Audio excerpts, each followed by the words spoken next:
The Education Ministry says that Khairul hasn't taught any class since October last year. It says that the Internal Security Department's investigations show that he acted alone and didn't try involving others. MOE says that it regards this case very seriously, and it adds that it will work with the ISD and the community to safeguard schools and students against such threats. And for more, we are joined by Nazhat Fahima. She's founder of Hash.Peace. That's a society that aims to promote social harmony. Also joining us, an expert on terrorism from the S. Rajaratnam School of International Studies, Dr. Nurhuda Ismail. Doctor, let's start with you, perhaps. We know that Khairul is the first public servant to have been detained under ISA for a terror-related offence. What do you make of such a development? First of all, we have to embrace the concept of radicalization as a psychological trajectory. Given the right circumstances, can happen to any person, any group, and even a state.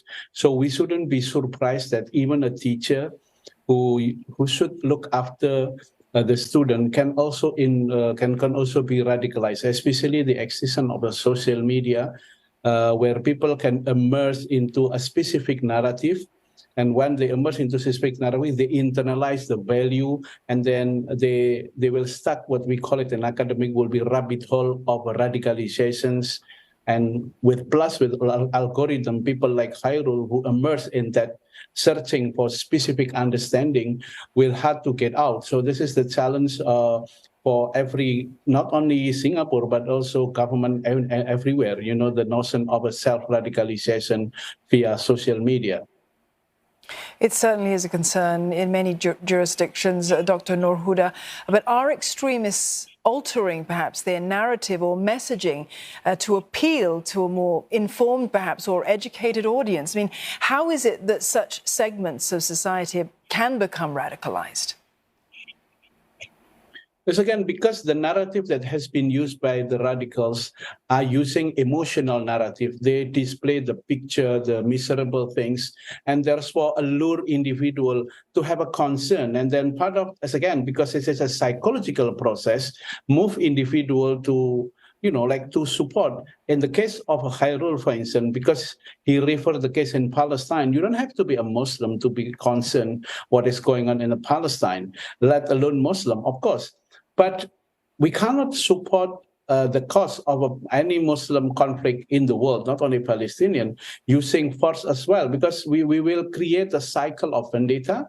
And more importantly, there are many ways. And then if we want to support, of course, we have to support and concern. There are many legitimate ways. There are many channels that is acknowledged by state, not individual initiative like this, because those who get involved in conflict overseas will have a ramification not only in the country that they are visited, but oftentimes to their home country, expanded the conflict beyond its territory, I just want to pick up on the avenues that people can show support to legitimately in Singapore. But Ms. Fahima, before that, I want to get your thoughts on, this Singapore Muslim community's position, to the Palestinian cause.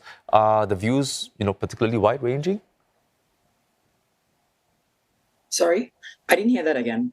Sorry, so I was going to ask you, what is the Singapore Muslim community's position on the Palestinian cause, and whether or not the views are particularly wide-ranging, or are they quite focused in the belief, in what they believe? I think it's hard to speak for the whole community. The views would vary depending on what your take is. Generally, I think there's a lot of us who would say that the death of civilians itself is very worrying.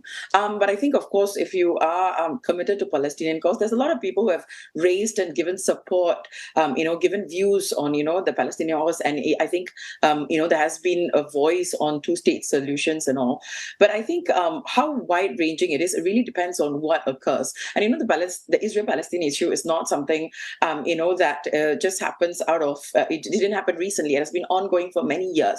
So with every eruption of a situation, then sentiments evoke, and during that time, of course, temperature is very high, and people do say what they feel. But I would say there isn't a particular one view that you can. It really depends across generations, and also what their level of knowledge is to what the issue is. Yeah. Ms. Fahima, Dr. Nur Huda earlier spoke about legitimate ways, perhaps, to support causes. How can people then support the Palestinian cause legitimately without running afoul of the law?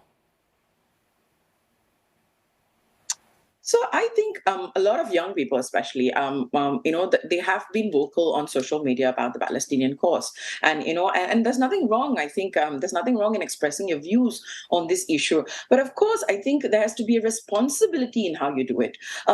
You can't learn about a conflict such as Israel and Palestine just by reading through social media videos and content. That's not how you gain knowledge about what is happening there. There's a lot of history. There's a lot of political aspects. There's also aspects of religions that's involved in terms of Jerusalem. There's a lot to read and understand. So even when airing our views in support of the Palestinian cause, you need to ensure that what you know are facts. You need to ascertain. You can't just share a video that you just see without knowing what's truth in it, who's affected. And also, I think at the end of the day, it's about, I think when it comes to young people, if we are standing up for what we say is, human rights and standing up for, the lives of people, the peaceful lives of people, then there has to be a fairness in how we approach. I think lives are lost at both sides, so it's important to make sure that we know what is happening, and when we're standing up, we are standing up to end violence and peace for everyone that's there. So I think there has to be a responsibility in how you are going to extend your support. If you're going to say things that's just going to create more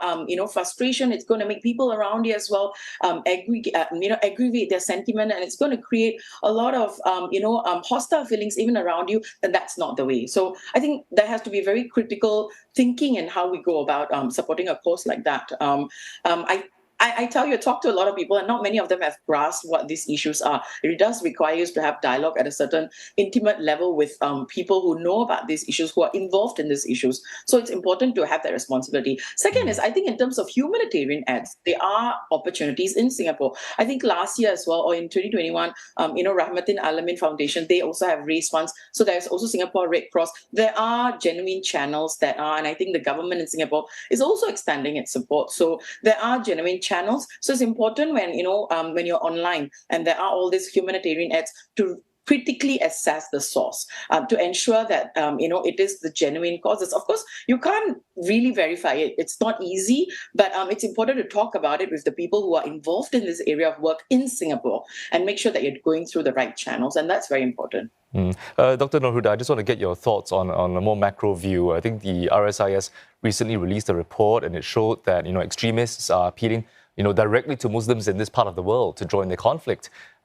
Is Southeast Asia so-called ripe for the picking, you think, and how do governments guard against that? Yes, I think, one thing that it is important to acknowledge when we talk about radicalization, we shouldn't focus on the narrative, using the lens of ideology. Yes, ideology play a critical role because you mentioned here about, how the Muslim in Southeast Asia might prone into specific radicalization process. Ideology play important, but there are other things that we have to take into account. As you mentioned, the existing regional and global conflict also influence the way Muslim community, react and respond. So therefore, it is very important for anyone working in the global conflict start to look at the issue beyond religions, because what happened in Palestine, for instance, is not only about religious issue. It's about humanity issue. It's about sovereignty. It's other things. So framing the conflict only through ideological battle, religious issues, we will be barking in the wrong trees. We miss the point. So this is the thing that we have to keep having a conversation about. All right, Doctor, thank you very much for your perspectives. We've been speaking there with Dr. Nur Huda Ismail, an expert on terrorism from the S. Rajaratnam School of International Studies at NTU, as well as Ms. Nazarth Fahima, founder of #Peace.